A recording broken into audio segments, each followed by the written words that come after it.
So pick a random word like sports, like master, like talk, like trophy case, and create random presentations out of thin air. And this helps us with two things. One, it helps us think on our feet. And the second one is it helps us make sense out of nonsense. So good morning and welcome to another episode of Better Business, Better Life. Today I am joined by Brenden Kumarasamy from MasterTalk. And Brenden is the founder, CEO, coach, you name it. It's got a number of titles there. But MasterTalk is really a business about helping professionals get better in the way that they articulate, both in public speaking, but also from an executive level coaching point of view as well. So welcome, Brenden. Lovely to have you here. Debra, the pleasure's absolutely mine. Thanks for having me. No worries. Now, of course, it's morning over here in New Zealand, but I think it's about 2 o'clock your time. Whereabouts are you in the world? I'm based in Montreal, Canada. Oh, awesome. Okay. Actually, I'm coming to Canada in January for the first time. I'm very much looking forward to it. Yeah. Nice. Is it for a vacation or? No, it's actually to come and see my coach, who is based over there, so in Toronto, and we're doing Dan a 3-day Sullivan? masterclass. No, Dan. I mean, Dan is obviously there as well, but no, this I've got a new coach, and Nicky Ballou is his name. Yeah. Cool. So anyway, yeah. So we're not here to talk about me though. We're here to talk about you. So we've just been having a quick chat before the podcast and just hearing your story. And of course, you trained originally at business school as an accountant, and that seems so far removed from what you're doing right now. So why don't you tell us a little bit about your journey to where you've got to right now, and just share with us your professional and personal best along that journey. Absolutely, Debra, and you're absolutely right. Never thought I'd ever be a communication coach. I didn't even know that was a thing. I went to business school, never to be an entrepreneur either. I never thought I would be in business. I've always believed that there's two types of entrepreneurs in the world. There's the born entrepreneur and the made entrepreneur. So the born entrepreneur is the person who's like Mark Cuban or Gary Vaynerchuk selling lemonade out of their house and running illegal candy businesses at their high schools. Yep. Whereas me, I was never like that. I was a straight A student, doing really well academically, and I was more of a made entrepreneur. So what happened was I went to business school, and I did these things called case competitions. Think of it like professional sports, but for nerds. So while other guys my age are playing cricket or rugby or footy, I wasn't really into any of that. So I did presentations competitively. That's how I learned how to speak. But then as I got older, I started coaching a lot of the people in those programs on how to communicate ideas, not because I was a coach, but because we didn't really have an alternative. So I just did it to help them. And that's how I accidentally learned the art of coaching. And that's what led to MasterTalk, the YouTube channel, because I felt a lot of the information I was sharing with them wasn't really available for free on the internet. And then one thing led to another, and here we are today. Excellent. And so, yeah, as you said, I mean, you've got the YouTube channel that has lots of free resources and things. Tell me a little bit about why do people need to learn how to speak properly? I mean, it's great for nerdy competitions when you're at school, but, in the real world, what's it really all about? Right. And it'll really depend on who's listening. So, for example, if you're a business owner, what I always tell my entrepreneurs is as your business scales, are your communication skills scaling with the business? So what does that mean? That means if you're a business right now doing 6 figures, multiple six, let's say 100 to 300K a year, let's just put numbers there. Yep. Usually you're doing every part of the model. So every part of the value chain, delivery, ascension, marketing, sales, you're doing all of it. But then as the business scales, let's say to $500,000, 750 based on the industry, obviously. And then in that context, what happens is everything that you used to do, you start to delegate to other people and you create standard operating procedures or SOPs. But in that situation, what's happening is if your communication skills aren't sharp enough for 750 or $1 million, you're going to create a ton of inefficiencies in your business where a lot of your employees are going to come back to you and go, huh? What did you say? What do you want me to do? What's the expectation? And you create a lot of problems in the business. But just more looking around on a bigger scope besides business, I would say communication is about leading a more fulfilling life. It's not just about getting promoted at work. It's about every area of your life. It's the way that you talk to your family. It's the way that you raise your children. It's the way that you make friends. And once we realize that, we take it a lot more seriously. That makes perfect sense. Okay, so tell me a little bit about, what do you do with people when you're trying to sort of coach them, teach them about this? Where do you even start? Right. And what's fascinating about this industry, Debra, is everyone has a very unique approach in how they coach people on communication. So I'll give you mine. My version of this is communication is like juggling 18 balls at the same time. So one of those balls is body language, storytelling, facial expressions, eye contact, smiling, right? And the list goes on. So instead, my approach has always been, what are the 3 easiest balls that we can juggle to build momentum and motivation to actually practice communication on a consistent basis? So for me, what are those 3 balls? Ball number 1, and we can just do one at a time for now, is the random word exercise. So pick a random word like sports, like master, like talk, like trophy case, and create random presentations out of thin air. And this helps us with 2 things. One, it helps us think on our feet. And the second one is it helps us make sense out of nonsense. And what I tell people is if you can make sense out of nonsense, you could make sense out of anything. So I just have them start there. Okay. That's a little bit like Toastmasters, isn't it? I know when I've been to Toastmasters, you get given topics to kind of talk on and you go away and you prepare a topic. Is that similar? Yes, the only difference between table topics and what I'm suggesting, for those who are listening, table talks is just a facet of Toastmasters where you're given a question or a prompt and you have to deliver an impromptu presentation just off the cusp, essentially. The only difference between my version of the exercise in Toastmasters, which of course is a great organization, is the random word exercise I find is a lot more efficient because there's less thought. So for example, with table topics, you actually have to find questions, all that stuff, whereas the random word, you pretty much just have to do it. It's just like master, boom, boom, and the output is a lot faster, so the results are a lot faster. So I adjusted what they did and turned it into my version of it. Oh, love it. Okay, cool. What's number 2? Ball number 2. Absolutely. So ball number 2 is the question drill. We get asked questions all the times in our life, our businesses, our career, and we always get bombarded with them. But a lot of us are reactive to those questions, Debra. We're not proactive to those questions. So what does that mean? 3 years ago, when I started guesting on podcasts, I was terrible at this. I had no idea what I was doing. I remember some guy asked me the funniest question. He said, "Where does the fear of communication come from?" And I looked at the guy and I said, dude, maybe Los Angeles, Brisbane, I don't know. Right, so I didn't really know how to answer that question. Yep. So instead what I did, Debra, is I said, how do I take a more proactive approach to this? So every single day for 5 minutes, that's all I ask. Yep. Ask and answer one question that you think the world will ask you about your expertise, your business, your products, your services, your career. Just one every day, 5 minutes. And if you do that for a year, Debra, you'll have answered 365 questions about your business. You'll be unstoppable. So that's number 2. I love it. I absolutely love it. So we've got, the random sort of words and being able to talk about those. And then we've got this, answer a question every day for 5 minutes. And then you've got 365 questions. Brilliant. What's number 3? Absolutely. So number 3, last but not least, is make a list of the people that you love. Or if you're a business owner, make a list of the people that you love and your clients. And ask yourself a simple question. When was the last time you sent any of your clients, any of your family members, any of the people you actually care about, a 20-second video message just saying how much you appreciate having them in your life? And if you do just this, it'll teach you a very valuable lesson about communication, that you don't need to be great to create an impact. Because for me, it's not about how good the video is when you send it to your family members. It's a binary thing. Are you sending it or not? Because trust me, when you do send it, you'll realize that you'll get a lot of smiles back. Oh my God, I've never gotten a video message before, Debra. And that's actually how I make most of my money in business for my business owners listening to this. Because word of mouth currently in our business is around 40 to 45% of our entire pie. Mm-hmm. So and our goal is to make it 100% in 18 months. So for us, what do? I just make a list of all my clients. And when it's a holiday, when it's some venue, I just send them a video message. And one thing we're going to implement this year in our business that we haven't yet, but we're doing it, is I'm going to buy like a birthday hat, like a $5 birthday hat. Yes. And I'm going to buy a little kazoo. Then when it's my client's birthday, I'm going to send them that video message. And I guarantee I'm the only person in the world who's doing that.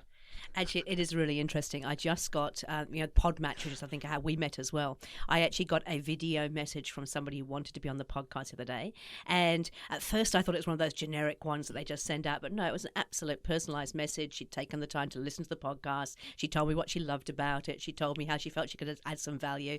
Wow. And I was literally blown away because I've never had that ever. In fact, I very rarely get any video messages sent to me.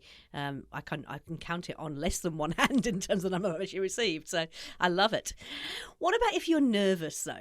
People who are, because we all have this fear of putting ourselves out there and what people think and how will they perceive me and what happens if I stuff it up? How do you help them overcome that fear? Absolutely. So by acknowledging it. So for me, Deborah, I always like to be on record on this. I'm the communication coach. I'm the one coaching other people, but I'm always happy to say that I'm scared of communication too. It's just the level is different. So let's say me and you are having lunch in New Zealand, and somebody calls me, and I pick up the phone, and it's Elon Musk. And Elon Musk goes, Brenden, I really like the episode you did with Debra. It's really good, and I really liked your YouTube videos. Can you coach me? I'll pay you $1 million. I'll fly you out tomorrow. Would I crap my pants? Yeah. I'd be a little scared. Yep. I could still do it, but I'm still scared, and that's okay. So for me, fear is not something we remove. Nerve is not something we try and get rid of. It's a dichotomy we need to learn to manage. It's a relationship we need to learn to manage. So for me, the better analogy, Deborah, is a boxing match. One side of the ring, fear, anxiety, stress. Other side of the ring, message. Why does this matter? Why is this important? And the goal is not for the fear to leave the ring. The goal is to make sure that when that bell rings and your message and your fear meet in the middle of that match, your message better be so important that you get the knockout punch and win the match. I love that analogy. That's really cool. Okay, yeah, no, that makes perfect sense. Okay, so I know that you actually coach a number of different types of people, and we were just talking before the podcast about those people. Would you like to explain? You've got three types of audience that you work with.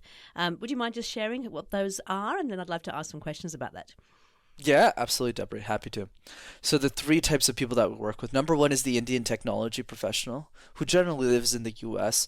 There's somebody who's been technical and engineer most of their life, let's say at Amazon, and they just got promoted into a leadership role, or they're already a leader, but they're not performing as well as they want because they spent too much time coding and not enough time leading others and learning the leadership skills required to actually get to SVP, to get to VP. That's our first ideal client. Yep. The second one is really the person who is the visionary entrepreneur, someone who has a big vision for the world, but the vision is not matching the quality of their communication. So in other words, the quality of their vision, their dream, is not matching the quality of how they're currently speaking. So a great example of that is a PhD scientist, someone who has a revolutionary technology, but they're not able to communicate that technology in a way that's convincing for other people. And the third one is the executive woman. So for example, we work with Chief, which is a high level, very, very high up women organization with all the top executives in the United States. And I work with a lot of them because for them, it's about stepping into their power. Right? Because when men apply for jobs versus when women apply for jobs, it's very different. So men look at a description of, let's say, 10 different roles, 10 different responsibilities. They'll see they can do 3 and they'll apply for the job. Whereas the woman will look at the same set of responsibilities, they can do like 8 of them and then not apply for the job because it's not 10 out of 10. So because of that, that's why we developed a niche to just help them live up to the potential. Yeah, we actually talked about that last night, believe it or not, at a Connector event I was at. Group of women standing around a table and just talking about that. It's real. It actually exists. You know, we are very much, if we haven't got all 10 there, we don't want to apply, whereas other people will, men will generally go, I've got 2, 3, that's easy, I can learn the rest, yeah. Okay, so from because obviously a lot of my listeners are business owners, and maybe they are sort of a little bit like that visionary where they are the technical person. They completely get what it is they're doing in their business, but they're not so great at communicating. Where would you even suggest that they start? For sure. So the rationale is the same, Debra, across all three, actually, across all 3 profiles. It's just we'll adjust a little bit for entrepreneurs. But the only difference, so do the random word exercise, do the question, you'll do the video message. Because I guarantee nobody on this podcast who's listening to this is doing all 3 things consistently every single day. So for every entrepreneur listening to this, the advice is the same for all of you. Book 15 minutes in your calendar every single day. You are not going to get the results listening to this podcast just by listening to me talk all day. Yeah, it's nice. Brenden knows how to talk. Wow, Debra knows how to talk. That's awesome. Yeah. Claps for us. But that's not how you're going to get better. Right? So you need to book 15 minutes every day. Which brings me to ball number 4, which is so simple. The best way to speak is to speak. Right? And the problem with entrepreneurs is they don't make communication a priority. So here's my message, which is more of a burning bridge, right? Because that's tough love for them. Assume the business will be successful. I'm shocked that entrepreneurs don't assume that they're going to eventually have a $10 million business or a $3 million business. So if that's the assumption, if that's what you're going to do, you better optimize for that end leader today, because the biggest bottleneck in your business is not motivation. It's not your employees making mistakes. It's its own leader. And once you realize that you're the own bottleneck of your own business, you need to keep growing as the business grows, and you need to call your shot ahead of time before those bottlenecks come into play. Yeah, perfect. It's the whole start with the end in mind thing, isn't it? Stephen Covey sort of like, that's what you do, is you know where you're headed, and we use it in EOS. We've got a 10-year target. We know where we're going, and therefore you have to live as if that is actually happening right now, in order to ensure that you get there. And investing in yourself is really important from that perspective. So, sorry, go on, yeah? No, you're all good. And I completely agree. The only thing I would add on top of that is we do that really well with the business. So there's a lot of great models like EOS that help us think as visionary leaders for the business. But we never do that for our communication. So a lot of us have goals for our business, but we don't have goals for communication. And that's the problem, is we don't have a communication vision for how we want to communicate. There's obviously like an hour conversation we can have around just that topic, but I'll give you 3 easy questions. What do you want in life? Who already has what you want in life? But then there's a third question. What type of communicator are they? We don't think about question 3 as businesses. We think about what we want. Yeah, I want to build a $5 million business. We think about who already has that. Okay, this person is making $5 million a year, let's say, in my niche. But what we don't think about is question number 3. How are they coming off on a podcast? How do they talk in an interview? How do they talk in a panel? And when we don't spend that focus thinking about that idea, we don't actually get better to live up to their standard. It's just made me think of something. I mean, I think I'm an Apple fan, right? I'm sitting here on my Apple Mac. I've got my Apple Watch on my Apple phone, everything.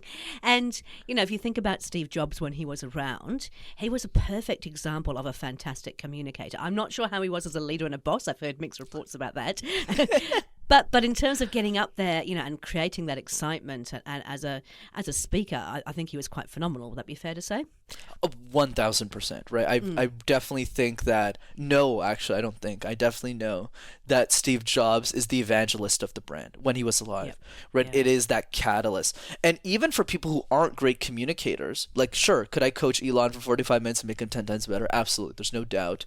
Yeah. But the thesis is still the same, which is if you want to be the CEO of a big business, you need to realize that your personal brand actually impacts the business a lot more than you would think, especially if you have really big dreams for what you do. So you need to optimize for that. And I suspect that Steve Jobs, because I mean, he's a bit of a techie geek himself, I suspect he wasn't all that good at speaking when he first started. I don't know. I've never seen any early stuff, but I suspect, I know that Rod Drury is one of our entrepreneurs from over here in New Zealand, and I love Rod. He's an amazing businessman and a great sort of colleague and friend. But I know that he struggled with communicating in the early days, and he spent a lot of time working on that. And now to hear him speak, you know, he is always fantastic. So I think that these people, that if you're from a techie kind of background, it's not natural necessarily for you to get up there and be an amazing communicator. Absolutely. And I definitely agree. I can confirm. You know, Steve wasn't exceptional in the early days of Apple. He was good. Yeah. He was good. But good isn't good enough, right? I think that's the message that I want to send. So when you compare Steve to where he was, let's say in the 80s, and there's a lot of recordings there with his beard and his stuff, versus when he was presenting the iPhone for the first time, which was like, wow, like amazing presentation. Definitely a huge gap in skill for sure. Fair enough. Okay, so now I want to ask you a couple of questions, because you, of course, apart from being a coach, you actually run a business as well. And I would love to hear about because you, as you said, you weren't intending to become an entrepreneur. You were going to be an accountant, which I'm so pleased you didn't become an accountant. So this journey, you know, so from not really wanting to be an entrepreneur to suddenly being in business, and I hear you've got a business partner. You've obviously got other team members as well. Tell us a little bit about the business and that journey to where you are now. Absolutely, Debra. And I'm a very odd type of entrepreneur because I never had any interest in wanting to be one. And to be frank, because a lot of people have asked me this follow-up question too, if you weren't in the coaching business, what would you be doing instead? People are shocked at my answer. I always say, I would get a job and just be in corporate. They go, what? I say, yeah, business is hard. If I'm not really passionate about what I'm doing and I can't sell the product or believe in it, why would I go through the pain of being an entrepreneur? But obviously, since I get to be a coach, I'm obviously going to be in business for a long time. Yep. So my path to entrepreneurship was a little bit different than most, Debra. So I had a very successful career at IBM. You know, I was doing 6 figures, and which was really good, you know, for my age anyways. And I was planning on just being an exec there, make a really good amount of money, and just retire, like just live my life. But what happened was I kept making these YouTube videos every week. This was a side gig. Yeah, this was a side Yeah. hustle at the beginning. Okay. But I didn't really think of it like a side hustle. Like I didn't need extra income. Like I need an extra 5,000. No, I was just making videos. I was actually losing money because I was spending money to make the videos nice. Because I just thought it was good value for people. I just felt that it was ridiculous that people were sharing this information for free. So I was just making these videos in my mom's basement. And then 9 months went by, Debra. It was September of 2019 at this point. So it wasn't too long ago. So my business grew really, really rapidly in like 2-3 years, basically. And I met my business partner, Vamsi, who had spent the last 10 years of his life kind of investing in himself. He spent upwards of like $500,000 on himself and all these all these mastermind groups. And he is the one who opened my eyes to the possibility of being a business owner. Because he looked at me and he said, so what are you doing? And I said, oh, I make YouTube videos. And he looked at me and he just laughed. He's like, what do you make a YouTube video on? Like pranks or something? And I looked at it and I said, no, executive communication. He looked at me, what? This person is making executive communication tips. So he took a liking to me, Debra. He just started watching my YouTube videos and he said, you do realize you can charge executives thousands of dollars to work with you. And you know what I said, Deb? I looked at him and I said, come on, dude. I'm like 22, 23 years old. Who's going to pay a few grand for me? And he said, I would. And he wrote me my first check. And he really believed in me and introduced me to his clients and pretty much coached me to be the person I am today. That's fantastic. And that's not an uncommon story. So, having a mentor is obviously good for self-development, but sometimes it can lead to much bigger things as well. So tell me a little bit about the business now. So there's yourself and you've got your other co-founder, if you like. Do you have other team members in your... Yep. We do, but it's a very small business. So in the sense of team size, because coaching businesses are super Coaching lean. always is, yeah. Yeah, so it's like 85-90% margins, which is a great business to be in. You don't have to sell a lot of people. I love service-based businesses. So for us, the team is only 4 people for now, anyways. So it's me, my co-founder, and the 2 other individuals who are both my designer and my production team for the videos, but they're not full-time staff, so they're contractors. Okay, and how do you keep that team together? How do you make sure you're all on the same page and that you're, keeping in alignment with your vision? And I suppose actually that's a really great question. What is your vision for the business? Absolutely, Debra. So for me, it's the vision for my life, which then leads into the vision for the business. But which I'm happy to get into. But let's start with the vision for the team. So the team is actually really not that complicated, and the reason is just because the two contract, they're my best friends. Like I've been working with them for 5-7 years. Me and Dan, he's my creative director. He understands my brand really well, and he was there since day one. So there's not much like disagreement, or it's just we're just super efficient and we're all super aligned on what the vision is. So there's not much I can teach there. But in terms of the vision for my life and for the mission of the business, here it is. I'll tell it through a story. It's the easiest way to do this. So it's 2014, Debra. I'm watching this video of someone in 2014, and it's Taylor Swift. So she wins an award called Woman of the Year, which is an award that Billboard gives out every year. For those who don't know, Billboard is like a music company. So Taylor is looking at the audience, and she says this: your future Woman of the Year is 11 years old right now. She's in choir, she's learning how to sing, she has big dreams to be a singer, and we need to take care of her. And then as I'm listening to this TikTok, Debra, it flashed forward 6 years into the future. And Billie Eilish becomes the youngest inductee in the history of Billboard to win Woman of the Year at the age of 17. So she's not even a woman yet, and she wins Woman of the Year because she's so talented. And she gets up on that stage. She's got a big jacket, big bulky glasses. She's kind of tipsy-toeing to the stage, and she's rambling for most of her winning speech. She goes, "Oh yeah, like thanks. I don't know how I got this award, but yeah, it's great to be here." And she just keeps rambling. And then the last 30 seconds, Debra, completely changes my life. She looks at the crowd and goes, "Yeah. I watched Taylor Swift's presentation too, and I was 11 years old, and I was learning how to do choir and how to sing and how to play piano, and you all took care of me, so thank you." And she walked off the stage. And the reason that forever changed the course of my life is because I thought about the next Elon Musk. Because when Elon Musk was 13 years old and he was being abused by his dad, he was some 13-year-old kid in South Africa, nobody cared about him. Nobody sat him down and said, "You're going to be a big star someday. I should probably coach you for 2 hours for free." I'd coach him for free today if he asked me, right? But the key is Nobody took care of him.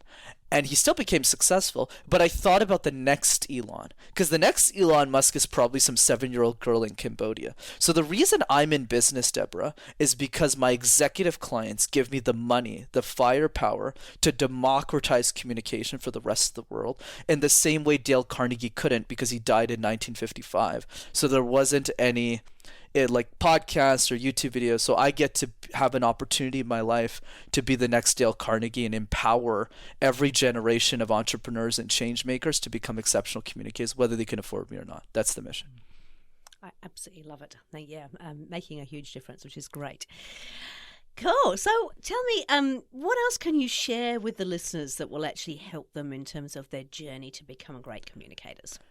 Absolutely, Debra. I would say the biggest one, since we've covered a lot of big pieces here, it goes back to the simple question that is very powerful if you take it seriously, which is, how would your life change? How would your business change if you were an exceptional communicator?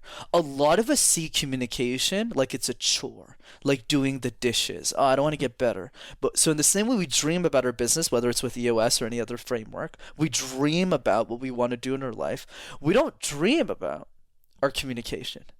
So I would encourage everyone to start now, because communication affects every area of your life. It's not just about making the extra sale or motivating your teams at work to increase retention. It's the way that you raise your children. It's the way that you lead a more fulfilling life. So I would spend 10 to 15 minutes just reflecting on that question. And I think you're absolutely right. It's important in all relationships too, right? I mean, I think one of the things I've learned, I'm now 52, so I've been around for a while, and one of the things that I have learned is that the better you get at communication in all aspects of your life, the better life just becomes, because you're able to have open, honest conversations. You're able to not be afraid of, talking to people in an open and honest way. So it's good. Yeah. Absolutely. So what do because you're a coach and you tell people they should put 15 minutes every day. Do you do the same yourself? What's your morning routine? What does it look like? So there's two parts to that. So let's start with communication, then I'm happy to talk about morning routine, because I got an opinion on that. So let's start with communication. I'm always on the record to say I actually don't do this consistently 50 minutes a day. So then the next question becomes, well, Brenden, how can you recommend this and not do this? Because I'm a lot more intense. What I do instead is I'm practicing question drills and all this stuff like 10 to 15 hours a week. And the reason is because that's why I go on shows, because I don't make a lot of money from going on shows, because it forces me to actually answer questions, so I'm always sharp. That's actually why I do these. So that's nice. One piece is my practice integrated. The other piece is a lot more intense. So for example, like I won't do the random word exercise anymore because I've done it 3,000 times. So I'll do something a lot more challenging that I never recommend in a podcast because people won't do it. Like I practice rapping to songs an hour a week. So that sounds ridiculous, but the reason, and I don't want to be a rapper. Let the record show that. Yeah. The reason is because it really helps with pacing. So you'll notice when I articulate words, every word is crisp. Like you'll hear every word. And the reason is because I rap a lot. So because I rap, you have to speak really quickly at different paces and tonalities. So when you go back to being on a podcast and sharing an idea or teaching something, it's a joke. So you'll listen to every word I say like it's honey versus going, what did he just say? And that's something I practice. Actually, it's very, very true, because you speak fast like I do, but there are people who speak fast and mumble a wee bit, and there are people who speak fast and articulate very well, which means you actually can keep up and listen in on what they're saying. Okay. Absolutely. So tell me about your morning routine then, because he said that was another thing altogether. For sure. You're a great listener, Debra. So for morning routines, here's what I say. My routine is not the morning routine you should be implementing. I think the biggest problem with this conversation, this conversation we're having, but everybody has, yeah. Like, the conversation. The conversation around morning routines is there's a set of steps. You have to wake up at 5 a.m. You have to do this. Here's my encouragement. Test all of them. Do the cold plunge, do the 5 a.m., do the meditation, try the run in the morning, try all of them, and then optimize your routine to maximize your results. The only question with morning routines that I encourage people to think about is your current morning routine getting you the results that you desire in your life? And if the answer is yes, don't change it. And if the answer is no, change it. And my morning routine is waking up at 9:39 in the morning. I hate meditation. I'll listen to 10 hours of podcasts a week. So I do that somewhat consistently. And that's the morning routine. That's it. I tend to agree. I mean, I think we have this whole thing. People read about, oh, what does Elon Musk do? I must do that too. And some of us aren't morning people. I actually am a morning person, but that not everybody is. And I was talking to one of my podcast guests, Scott Rusnak, who's talking about designing your life before somebody else does. And he says the same thing. It's like, actually just be clear about what you want out of life, and then make sure everything you're doing is helping to make that boat go faster. And whatever works for you is what works for you. The only thing I would say is do try and be consistent, because the body is not good at having, multiple different wake-up times and different things to do. It has a certain desire to have a routine every morning that works. Yeah. Completely agreed. Yeah. I'm also just wondering, in terms of you designing your ideal life, what else do you do to make sure that you have everything in alignment for what you want to achieve? Because you've got some pretty big goals there around, helping people around the world with their communication. So how do you design your life to make sure it is doing what you need it to do rather than being influenced by what other people want you to do? Absolutely, Debra. So there's so many directions we can go with that question because it's brilliant, but I'll give you my simple answer for today, but you're welcome to follow up on it. And the simple answer is the following, by Tony Robbins. The quality of your life is solely determined by the quality of the questions that you ask yourself about life. Whereas for me, the quote is a little bit more aggressive. So my version of Tony's quote is, I dare all of you to ask yourself one hard question about life every day for 30 days, because I promise if you did that, you'll never be the same ever again. So what does that look like in the context of my work? I'm still developing this because communication is my focus, but I'm happy to share what I have so far. I call these 80-20 questions. So we all know the 80-20 principle, right? What are the 20% of the actions that lead to 80% of the results? So I thought about that in the context of life, which is what are the 20% of the questions human beings should ask themselves to gain 80% of the clarity that they need in their life? So I'll give you 3 of them to not overwhelm people. So I'll give you one, oh, actually 3. So let's go with number 1. Yep. If you had all the money in the world, how would you spend your time? So if you didn't have to retire at 65, if you could retire right now in this moment, what would you do with your time? I just gave you 40 years back, 50 years back, whatever, right? So what would you do? And a lot of people don't have a good answer. Go ahead. I was going to say, I know exactly what I would do, but it's interesting that a lot of people haven't even thought about that. So my husband, he's a different thinker to me. And so, he is an employee, he works for a business, he doesn't necessarily think about these things. And we've had some really good conversations together now to go, hey, what can life look like? What should life look like? Not constrained by what you have going on right now, but as you said, what would you do if you didn't have to work? Yeah. Absolutely. And it's that question that led me to quit my 6-figure job to do MasterTalk. Thankfully, I do well now, but at the time it was a hard decision. That's imagine. one. Yeah. Yep. Yeah. So that's number 1. Number 2, and I love that story you shared about you and your husband. That's great. The second question is, and I got this from Devon Bandison.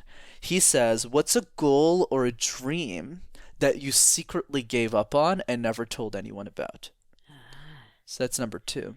And number 3 is called the focus question. If you could only accomplish 3 things in your life, and only 3, what would you want those 3 things to be and why?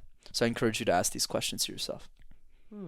They're really thought-provoking, and I think you're right. Some people have never actually considered what those 3 questions or what the answers might be. I will say one of the things that I've found quite helpful is actually taking time out and going away to do some of these tough question asking. So, actually going away for a long weekend with your partner, with your family, with your children, and actually asking some of these questions and sort of saying, hey, look. What does it look like? What do we want? And taking some time away from everything. So we talk about clarity breaks in EOS, and I think that it's just as important in your personal life as well as to actually take some time out and say, hey, have I got time to spend on thinking about what is really important to me and what is important for my family, for my life? I love that. How do you relax? How do you take time out?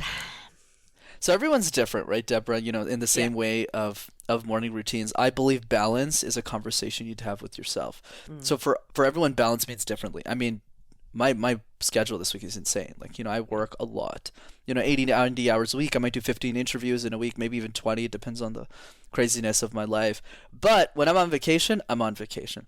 So the conversation with my family is like, yeah, I work all the time, but when I take a vacation, it's like 2 weeks, and I don't talk to any of my clients, and I Completely don't switched do off. anything. Yeah. So I think the key is you got to pick what works for you, and don't let anyone decide that for you. I think that's the big thing. So for me, it's work 12, 14 hours a day, every single day, and then on Saturdays I'll take off for something. And for other people, it's, hey, I need breaks, a lot more breaks during the week. Just have that conversation with yourself and your family and maximize your own happiness.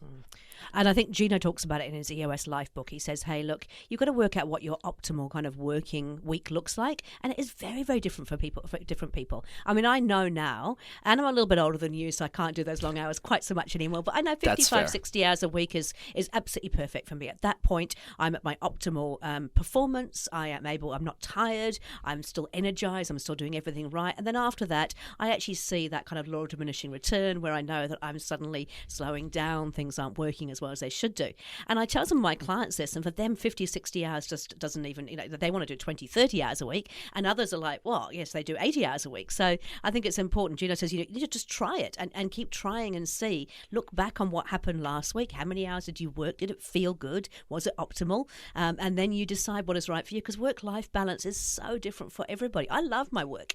I get the phone call from my husband at 7 o'clock come sometimes going, are you coming home tonight? It's like, oh yeah, sure. Sorry, got carried away there. I'll be home soon, So yeah, it's personal stuff, but being really clear about what you want.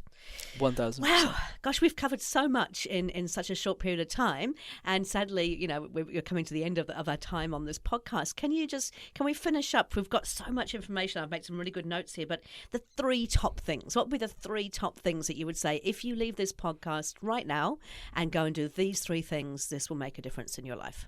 Absolutely, Debra. So to keep it simple, it would be my easy 3s, the easy 3 balls to juggle. So let's recap. Random word exercise. Pick a random word like goose, like egg, like screen. Create random presentations out of thin air, 60 seconds each, 5 minutes a day, every day. Number 2, the question drill. So question drill just means 5 minutes a day as well. 1 question a day. Spend 5 minutes reflecting on the answer and writing down the answer. Do that once a day, every day. Number and that's 3, around your expertise that you can actually then share with the world, right? Yep. Correct. And then a bonus tip on that is if you run out of questions, just ask your clients and your audience for more, and you'll have an endless supply of questions. Perfect. And the way that I do this today, which is a bit more advanced, is I guest on shows. So they're going to always ask me questions I don't know the answer to. So I always get sharper and sharper. And then the third one is video messages. Just pick a few people. Start with your clients, and that's it. You're famous to them. Right? Don't worry about being famous to the world. You're famous to your clients, assuming you're getting them great results, obviously. Right? And then send them videos every day, different clients. It will guarantee make you money. If you have 100 clients and you have never sent them video messages, I'd be shocked if you don't make $1 from this strategy. Yeah, I love it. Okay, brilliant. And now you have got a website, rockstarcommunicator.com. Tell me a little bit about that site and what people can expect to find on there. Absolutely, Debra. Happy to. So rockstarcommunicator.com is just a free workshop that we do on communication every 2 weeks over Zoom. That's open to everyone. And this is not a recorded webinar. This is live. I'm coaching people on the call. And it's not boring either. And one other caveat I'll add to this is if you're an introvert and you're scared and you're worried, it's like, oh, I don't want to come to a workshop, you could just turn your camera off and just listen. It's totally fine. But I encourage you to show up. Nice. Okay, perfect. And then if people want to get in contact with you personally, they might be one of your ideal clients in your 3 categories, or just want to have a chat to you because, let's face it, it's been quite fun to chat to you. How would they get hold of you? Absolutely, Debra. So the best way is definitely, if you want to have a direct conversation with me, is actually to attend the free training, because that's one of our vetting tools that we use to see who's committed enough to work on their comms. But if you want to DM me, just send me a text. You could totally do it on LinkedIn if you can figure out how to spell my name. Yes, I must admit when I got the message and I'm kind of going, okay, I've got no idea how to say that. So it is Brenden with an E, so Breden, and then Kumarasamy. Is that right? You got it, yeah. And so you give us the correct pronunciation of that before we finish. No, you got it, actually. Kumarasamy. Yeah. Yeah, wonderful. Hey, look, Brenden, it's been an absolute pleasure to talk to you. Thank you so much for all the valuable information you've shared. Maybe when I come over to Canada, we might be able to catch up in person. That would be kind of cool. And if you ever do want to come and have that lunch in New Zealand, you are more than welcome. You'll be my guest for lunch. Oh, thanks, Debra. I really appreciate it. Yeah, thank you for your time, and we'll look forward to catching up with you again soon. Likewise.